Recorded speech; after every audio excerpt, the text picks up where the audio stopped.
Dave Chappelle's funniest scene. Blue Streak liquor store robbery. Dave Chappelle and Martin Lawrence deliver one of the most iconic comedy scenes in the 1999 hit Blue Streak. In this clip, Dave Chappelle attempts a liquor store robbery, only to be arrested by Miles, Logan Martin Lawrence, in a hilarious display of quick thinking and street smarts. Watch more from Hollywood Insiders, linked to your playlist. Ijo Joe, his cop buddy movie with Will Smith, was not a career high point, and it took a certain nerve to make another one. But Blue Streak works. Box office. Edit. The film opened at #1 with a weekend gross of $19. Arshuan Batsam Babaidinho. From 2,735 theaters for a per venue, average of 7,223 yen. It ended its run with $68,518,533. In North America, and 4,929,967美元. Internationally for a total of $117,758,500 worldwide. Cast. Edit. Martin Lawrence as Miles Logan, Detective Malone. Luke Wilson as Detective Carlson. Dave Chappelle as Thule. Peter Green as Deacon. Nicole R.E. Parker as Melissa Green. Graham Beckel as Lieutenant Rizzo. Robert Miranda as Detective Glenn Fiddish. Oleg Krupa as Zhang Lafleur. Severio Guerra as Benny. Richard C. Serafian as Uncle Lou. Tamala Jones as Janius. Julio Oscar Mecoso as Detective Diaz. Steve Rankin as FBI Agent Gray. Carmen Argenziano as Captain Pinelli. John Hawkes as Eddie. William Forsythe as Detective Hardcastle. Octavia Spencer as Shauna. J. Kenneth Campbell as FBI Section Commander Peterson. Frank Medrano as Frank. Where did they film Blue Streak? The film was shot on location in California. The prime shooting spot was Sony Pictures Studios, which is located in Culver City, California. Blue Streak was released theatrically by Columbia Pictures on September 17, 1999, and opened as the #1 movie in North America. What is the Blue Streak about? 3. Blue Streak Review Movie Empire. Blue Streak 1999 is about a clever jewel thief, Miles Logan Martin Lawrence, who hides a stolen diamond in a ventilation duct at a construction site, only to return 2 years later and find the site is now a police station, forcing him to pose as a detective to get his loot back while partnering with a real cop. Key plot points: the heist and hiding spot. Miles Logan successfully steals a huge diamond but gets caught, hiding it inside the ventilation system of a building under construction. The twist: after serving 2 years, he discovers the building is now an LAPD police station. The infiltration to retrieve the diamond. He pretends to be a detective, teaming up with an actual police officer. The comedy. The film follows his comedic attempts to fit in as a cop while secretly searching for his diamond, leading to funny situations and action. Where is the police station in the movie Blue Streak? The Los Angeles Central Public Library. The police station is actually a facade that was bolted onto the Los Angeles Central Public Library. The facade itself took the production department 5 weeks to build, and another 1.5 weeks to attach to the library. Is Blue Streak kid friendly? References to drug dealers, as much as PG-13 allows. Some joking references, fairly explicit. A good deal of action violence. Storyline. Miles Logan is a jewel thief who just hit the big time by stealing a huge diamond. However, after 2 years in jail, he comes to find out that he hid the diamond in a police building that was being built at the time of the robbery in an attempt to regain his diamond. He poses as an LAPD detective summaries. A former convict poses as a cop to retrieve a diamond he stole years ago. Miles Logan is a jewel thief who just hit the big time by stealing a huge diamond. However, after 2 years in jail, he comes to find out that he hid the diamond in a police building that was being built at the time of the robbery in an attempt to regain his diamond. He poses as an LAPD detective. A jewel thief steals a diamond. Until the cops show up, he hides the diamond in a safe place. 2 years later, he gets out of jail. And when he heads to his secret spot, but only to find out that it has turned into a police station. So he disguises himself as a cop to retrieve his rock. Miles Logan is a jewel thief. Things go awry while he's stealing a huge diamond in downtown LA. A thief, Deacon, tries a double cross. The police arrive and Miles is arrested, but not before he hides the jewel in an air duct of a building under construction. 2 years later, he's out of prison and he heads for the site. It's LA's new police headquarters. Posing as a reassigned cop, Miles gets into the building. But before he can recover the swag, he's partnered with a naive detective and sent out to investigate burglaries. With Deacon on his trail, he must recover the diamond, keep the cops fooled, and do a few good deeds as a detective who can think like a criminal. Synopsis: Jewel thief Miles Logan Martin Lawrence participates in a $17 million diamond heist in Los Angeles. He does this along with his crew of accomplices, his right hand and best friend Eddie John Hawks, his getaway driver Toolie Dave Chappelle, and Deacon Peter Green, who is the newly acquired member of the group. Miles successfully steals the diamond, but Deacon turns on them, killing Eddie by shooting him off of a tall building and causing him to fall onto a police car before attempting to take the stone from Miles as the police arrive.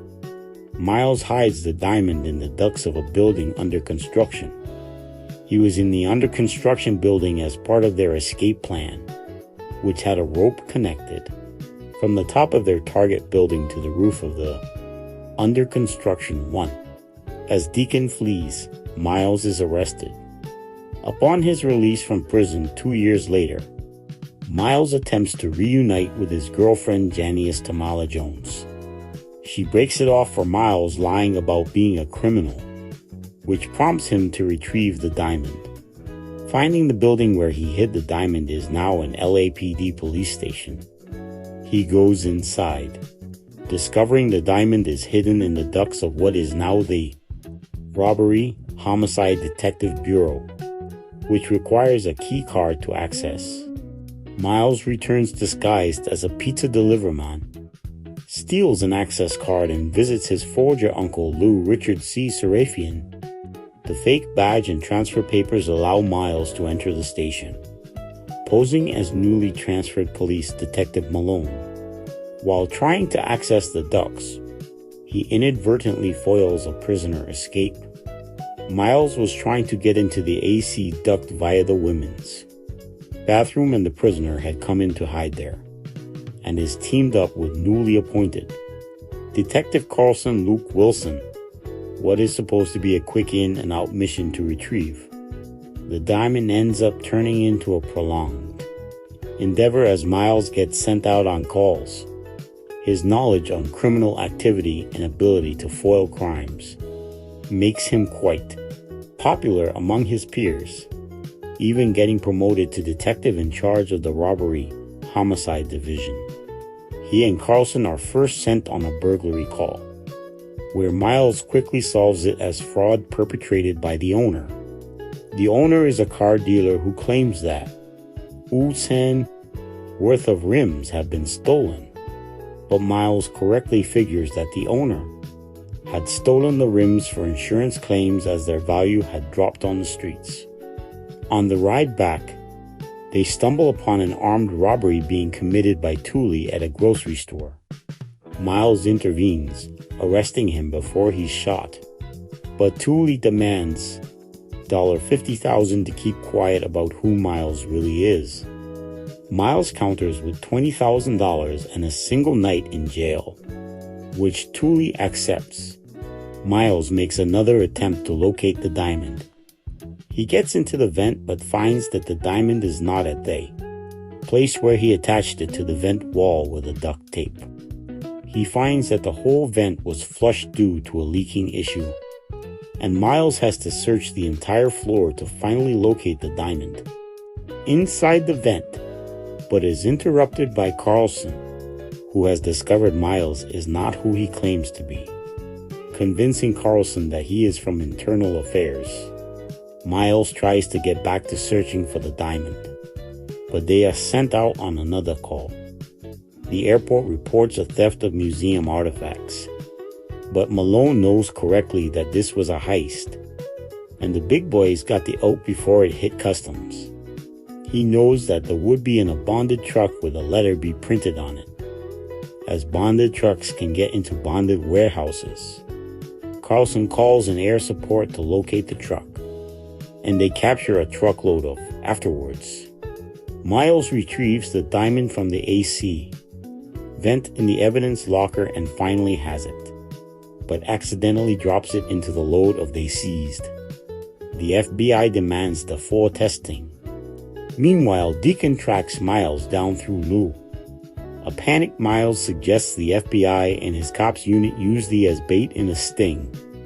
The plan is to deliver the at the destination and wait for the owner of the two appear, so he can be arrested. Malone arranges to be with in the delivery truck but is soon joined by Thule, whom he had set free from holding and he got inside the delivery truck without being noticed, and Deacon, who had been tracking Miles outside the station. During the deal, Deacon exposes Miles as a cop to the runners. Deacon had already taken possession of the diamond inside the truck when Miles had gone in to retrieve the diamond from the pallet. While Miles and Thule attempt to distract them, the police and FBI raid the deal. Miles saves Carlson from being downed. Deacon escapes with the diamond in an armored truck, and the police and FBI follow as he approaches the border to Mexico. The police and FBI are forced to halt their pursuit at the border, but Miles steals a patrol car and chases Deacon. Miles forces him to wreck the truck and offers him a deal. Deacon gives Miles the diamond and allows him to arrest him in exchange for Miles taking him back to the US and cutting him back in on the diamond. He agrees, and Miles immediately double-crosses him by handcuffing him to the wrecked truck for the Federals and begins to walk back to the border. Deacon draws a gun to him, but Miles turns and shoots him dead, avenging Diavetti. Miles walks back to the border where both the FBI and police demand explanations. He tells them he is an undercover Mexican officer and has to report back to his fellow Federals. A few inches over the border, Carlson and Hardcastle William Forsythe stop him, revealing they know who he really is, but do not arrest him as they are grateful for all of his help and see him as a friend.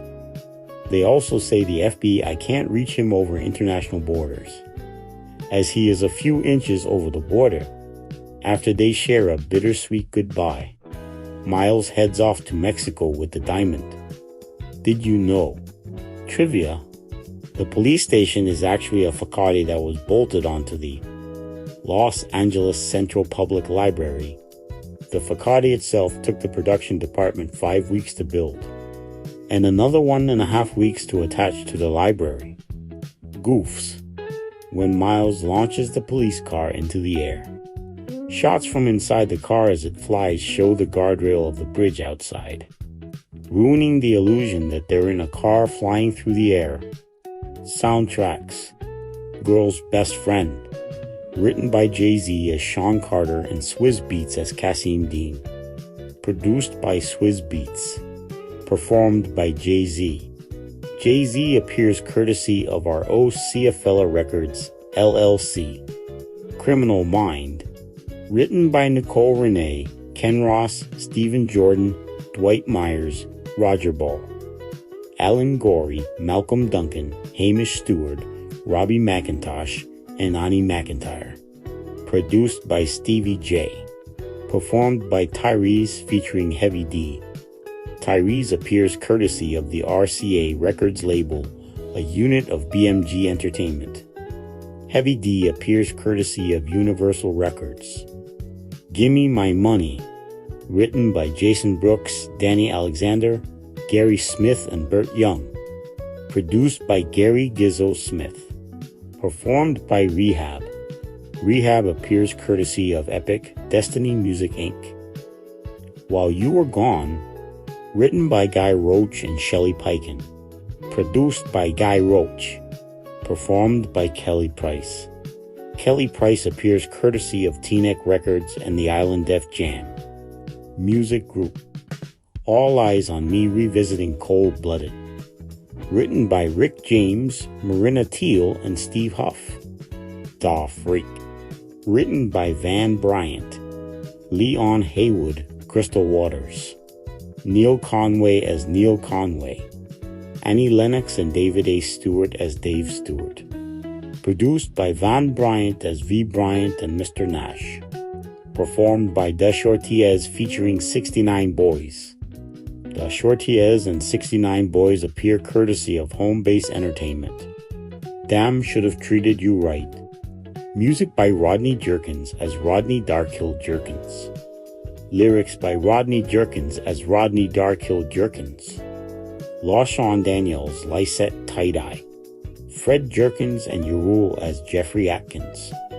Produced by Rodney Jerkins as Rodney Darkhill Jerkins. Performed by Plush featuring Yarul. Yarul appears courtesy of the Island Def Jam Music Group. Jungle Brother Urban Takeover Remix. Written by Nathaniel Hall, Samuel Burwell, Michael Small, and Michael Oliver. Performed by Jungle Brothers. Courtesy of G Street V2 Records. Rock Ice. Written by Hot Boy Dollar. Produced by Manny Fresh. Performed by Hot Boy Dollar featuring Big Timers. Hot Boy Dollar appear courtesy of Cash Money Records. Cease Salines. Traditional. Arranged by Edwin Colon Zayas as Edwin Colon Zayas. Performed by Edwin Colon Zayas as Edwin Colon Zayas Waisu Taller Campesino. Courtesy of Rounder Records. By arrangement with Ocean Park Music Group. Getaway. Written by Jermaine Dupri, TQ as Terrence Quates. Brian Michael Cox and Crazy Bone. Produced by Jermaine Dupri. Performed by TQ and Crazy Bone. TQ appears courtesy of Epic, Clockwork Entertainment. Crazy Bone appears courtesy of Epic, Ruthless Records.